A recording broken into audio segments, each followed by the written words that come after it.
aku nak review satu meter GPS speedometer. Kalau ikutkan sebelum ni sebenarnya aku dah pernah pakai speedometer jenis GPS. Cuma meter sebelum ni saiznya agak besar, jadi aku tak rasa praktikal sangat lah nak guna. Jadi secara tak sengaja aku terjumpa yang jenis lain, jauh lagi comel lah bagi aku. Dah macam korang tengok video, short video aku tu, design dia seumpama Defi lah. Itulah yang menarik perhatian aku. Jadi tanpa berlengah, kita tengok apa isi kandungan dia. Jadi macam korang tengok, dia bagi meter, bagi kabel. Aku rasa agak panjang juga ni. Ni sama ada 1 meter atau 1,5 meter dia punya panjang. Tapi aku takkan guna yang ni. Dan satunya adalah diagram. Diagram ni lebih kepada kita nak setting. Macam aku punya meter GPS sebelum ni pun ada diagram untuk setting. Sebab memang apa-apa pun, meter GPS takkan sama dengan speed daripada speedometer kereta yang asal. Jadi tujuan diagram ni untuk kita adjust balik bila kita tengah drive. Kita compare dengan meter GPS ni, apa beza dia, dan kita setting sama ada kita nak kurangkan dia punya bacaan atau nak tambah. Jadi dalam plastik ni pula, kita boleh nampak meter GPS. Okay, aku pilih warna hijau. Dia ada 2 warna, hijau dengan warna putih. Tapi aku rasa hijau ni lagi menarik perhatian mata. Jadi macam korang boleh nampak ada speaker. Sebabnya mengikut diagram ni, dia ada fungsi untuk warning dekat bahagian overspeed. Macam default dia adalah 150 km/h. Maksudnya bila kita drive je melebihi 150, buzzer ni akan berbunyi bagi orang kata apa, bagi peringatan kepada pemandu supaya bawa perlahan. Tapi tak apa, macam aku sebut tadi, kita boleh setting nak tinggikan ke nak rendahkan lagi. Okay, power supply dia pula jenis USB, micro USB. Jadi jenis konvensional lah. Kira meter ni boleh digunakan secara universal dekat semua kereta. Tak kisahlah model kereta korang carburetor ke atau injection yang tak ada OBD, boleh pakai meter ni. Contohnya apa orang kata, injection yang masih tak ada OBD ni, injection model-model lama lah. Seterusnya dekat atas ni korang boleh tengok ni button adjustment, untuk adjustment seperti speed dengan setting overspeed alarm. Kira dekat sini lah kita nak setting nanti. Dekat lubang yang kecil ni pun dah adalah photosynthesis punya sensor. Kira dia lebih kurang je dengan meter lama aku yang segi 4. Fungsinya untuk mengesan cahaya dekat luar. Nanti dia akan bagi syarat kat meter ni supaya untuk dimmer atau nak terang balik. Ni kira fungsi bertujuan untuk jika waktu malam nanti meter ni akan gelap sikit supaya tak silaukan pemandu. Okey, aku rasa fungsi dekat meter ni sama je ada dekat mana-mana meter GPS. Cuma macam bagi aku, meter GPS ni nampak comel lah sikit. Saiz dia compact. Okey, seterusnya dia ada bagi double tick. Kalau ikut pada video link dia, aku ada tengok dia akan letakkan double tick ni dekat sini, dekat tapak bawah. Dan seterusnya kita akan letakkan meter ni dekat atas dashboard. Kira aku mungkin tak guna, tapi ikut pada video tu double tick ni agak kuat jugalah untuk melekat atas dashboard. Okey, memandangkan dia punya pemasangan dia ni simple je. Jadi kita teruslah review macam mana dia punya bacaan. Orang kata apa, ketepatan dengan macam mana orang kata apa, bacaan speedo ni. Sebab ada setengah speedo aku tengok dia punya bacaan ni melompat. Contohnya macam kita bawa drive atas jalan, contohnya kita tengah speed 7, bila kita tekan sikit pedal, tiba-tiba dia jadi 10 km/h per sejam. Lepas tu naik 12. Lepas tu lompat 20 tiba-tiba. Tapi ikut review, orang kata apa, video contoh daripada seller, meter ni memang naik secara satu persatu. Contohnya kita tengah speeding, dia akan naik 1, 2, 3, 4, 5, 6, 7 secara ni lah, satu persatu. Jadi bagi aku kat situ nampak lawa lah. Tapi itu video review daripada seller je lah. Jadi ni pula review daripada kita sebagai buyer macam mana pula? Adakah sama dengan seller atau sebaliknya? Jom kita tengok. Okey, aku akan menggunakan bracket daripada meter grady aku yang asalnya untuk meter RPM. Tapi disebabkan meter RPM ni ada isu dekat model LMST, di mana bila pasang je meter RPM ni dekat wiring LMST, dia automatik tak ada bacaan kosong je. Tapi dekat Iswara lama okey. Kira mungkin ikut pandangan Promen pun dia kata wiring Sagar Kebal dengan Iswara ni ada kelainan sikit. Tapi tak apa, kita boleh gantikan dengan meter speedometer digital ni. Dan aku dah buat acuan, memang ngam. Saiznya 2,5 inci juga. Jadi aku akan letakkan dekat sini. Cuma korang kena hati-hati sikit dekat bahagian sini, supaya korang tak terkena bahagian setting. Ni tertutup tak apalah, cuma meter ni akan jadi malap lah setiap masa. Cuma ni jangan terkena. Nanti memang dia akan sentiasa pergi ke menu mode dia. Kira mode menu. Jadi kita akan letak dan pastikan tak terkena, macam korang boleh tengok. Dan nanti kita akan ikat ketat saja. Macam korang tahu, aku jenis takkan letak double tick dekat tapak, sebab aku lagi suka buat permanent. Jadi korang boleh nampak aku gunakan reback supaya tak ada isu tapak ni akan tercabut di kemudian hari. Cuma sekarang ni nanti korang akan ikat ketat. Macam korang boleh nampak ada kelilingnya double tick untuk kuatkan lagi pegangan daripada meter ni. Dan aku dah beli kabel USB yang lain sepanjang 3 meter supaya aku boleh buat tie-in. Macam korang boleh tengok, wiring tu sorok, lagi kemas lah. Okay, macam korang boleh tengok ada kesan sikit daripada ni. Sebenarnya tapak daripada phone holder lama aku.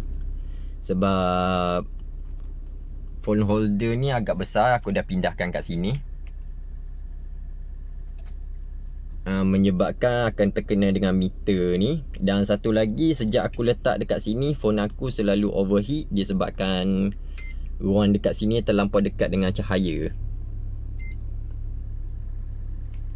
Okey, jom kita review dulu macam mana pembukaan meter ni dengan dia punya closing. Jadi nanti kita boleh tengok lah. Dan pasal tie-in sikit wiring dekat sini, kita akan betulkan nanti lepas kita dah confirm macam mana kualiti meter ni. Okey, jom. Okey, macam korang boleh tengok, dia punya opening pun lawa, macam korang tengok tadi.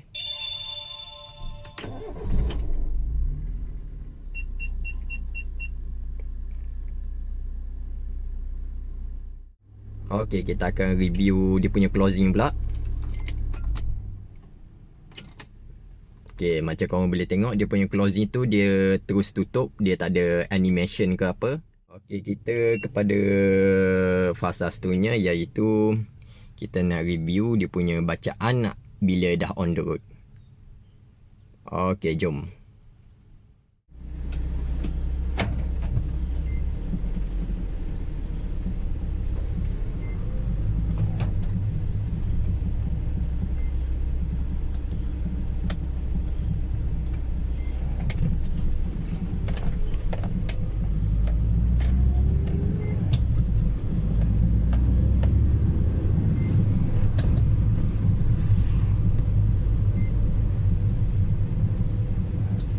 Okay, macam kau boleh tengok, seperti dalam review seller, dia punya speed ni memang betul-betul naik ikut purata speedo kereta, bukan yang naik secara melompat. Okey, macam korang tengok, dia naik satu persatu. Ada juga lah nampak kesan daripada melompat tu, tapi tak seteruk mana bagi aku.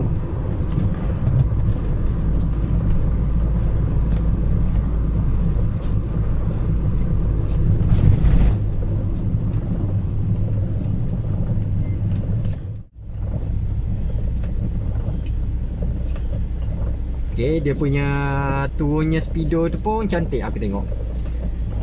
Nanti korang buat comparison antara speedo dengan meter original.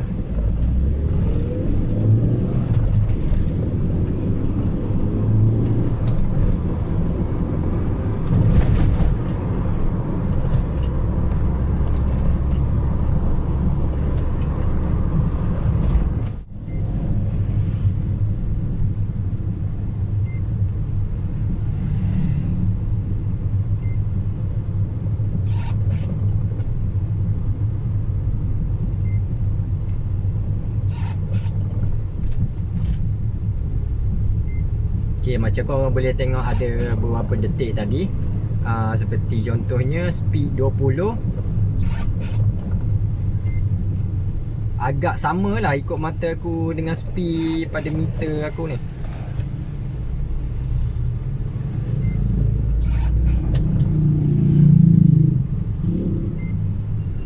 Macam korang nampak tadi pun, kalau perhati betul 10 kmh sama dengan 10 kmh meter asal kereta.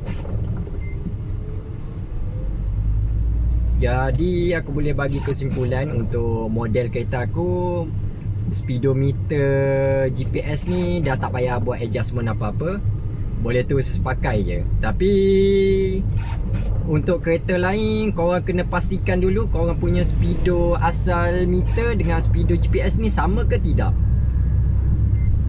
Kalau perlukan adjustment, korang kena ni lah, buat adjustment supaya dapat bacaan yang tepat sama dengan meter ni, meter asal. Jadi tak ada lah korang tertipu dengan speed yang datang daripada speedo GPS ni. Jadi aku agak puas hati juga dengan meter ni, sebab macam korang boleh tengok sepanjang perjalanan tadi, dia punya bacaan meter ni agak sistematik orang kata. Dia tak ada bacaan tu meloncat macam aku cerita pada meter GPS sebelum ni, di mana bacaan boleh meloncat daripada 30 tiba-tiba jadi 37. Berbanding ni korang boleh nampak dia punya bacaan tu naik secara satu persatu. Jadi bagi aku meter GPS ni nampak lawa lah. Cuma dia tetap ada kelemahan bila aku bawa tadi. Contohnya bila masuk terowong yang panjang, di mana dia punya bacaan GPS akan hilang kejap. Masuk dalam bangunan ke sebagai contoh, dia akan hilang kejap lah bacaan. Setakat macam kita nampak terowong kat depan ni, setakat flyover je tak kacau bacaan ni. Cuma kalau ikut orang kata apa, kalau ikut pandang aku tak ada isu sangat lah bab tu. Sebab nama pun meter GPS, jadi dia perlukan cuaca, langit yang cerah, tak ada halangan daripada bangunan-bangunan untuk dapatkan bacaan yang cantik lah.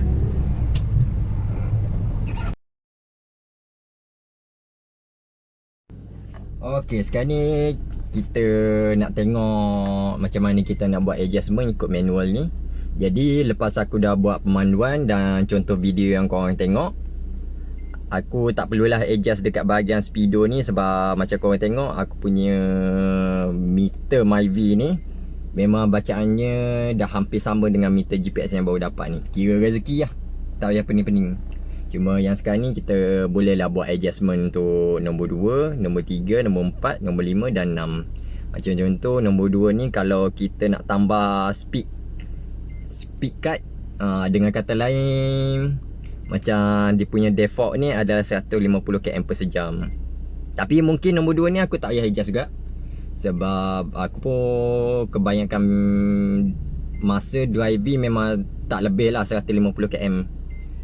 Sebab driving aku pun lebih kepada dalam bandar. Jarang driving di luar bandar atau balik kampung, tu jarang lah. Okay, kita tengok pula nombor 3 ni adalah fetish driving alarm. Nombor 3 ni adalah alarm untuk pemanduan lama. Jadi kat sini dia dah bagi default dia 4 jam. Maksudnya setiap 4 jam alarm ni akan bagi warning, mungkin bunyi tit tit. Contohnya lah, dia akan bagi warning supaya driver tersedar lah kalau dia mengantuk ke apa. Lepas tu nombor 4. Ok, nombor 4 ni adalah brightness adjustment. Yang ni kita boleh adjust. Ok, ikut pada sini. Untuk masuk menu dia, kita kena tekan lama-lama button atas ni. Ok, okay, tekan lama sampai keluar nombor ni. So nombor ni bermaksud ni adalah dekat menu 1. Jadi dekat sini dia suruh tekan button ni ke arah kanan. Dia bukan tekan lah, tolak. Jadi macam korang boleh tengok. Ok, menu 2, menu 3, menu 4. Ok, dekat sini dia bagi tahu kita kena bila kita dah confirm menu mana kita nak, iaitu kita nak adjust brightness, kita tekan sekali je. Ok, dekat sini dia ada bagi tahu kalau kita pilih kosong. Ok, nak adjustment kena tolak juga ke kanan atau ke kiri. Ok, kalau kita pilih kosong, dekat sini kata brightness dia akan jadi automatic ikut sensor. Jadi kat sini pula, kalau kita pilih nombor 1 hingga 11, itu adalah brightness secara manual. Macam dia kata nombor 1 ni paling gelap, hinggalah nombor 11 paling terang. Macam korang boleh nampak, nombor 1 dia terlampau malap. Ok, kita naikkan sampai 11 lah. Korang boleh nampak dia punya brightness makin naik. Ok, ni brightness paling tinggi. Bila kita dah confirm nak pilih apa, kita tekan confirm. Ok, yang ni pula nombor 5. Untuk tukarkan sama ada korang nak KMH atau MPH. Tapi dekat Malaysia ni kita memang main KMH lah, jadi tak payah kacau.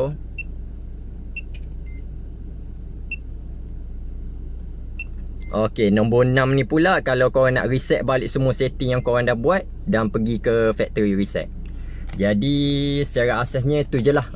Ada 6 menu untuk buat adjustment kepada meter ni.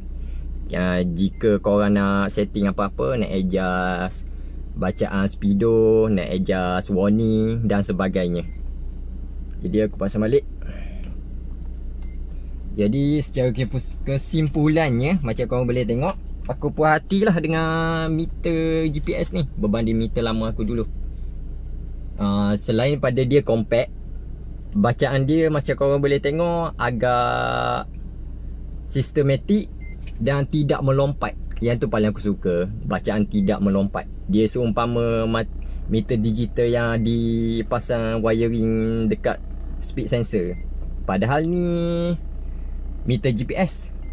Okay, semoga aku punya review ni membantu korang lah kalau korang memang mencari meter GPS. Jadi untuk akhir video, korang tengoklah sedikit video aku buat recording bila on the road. Okay, jom.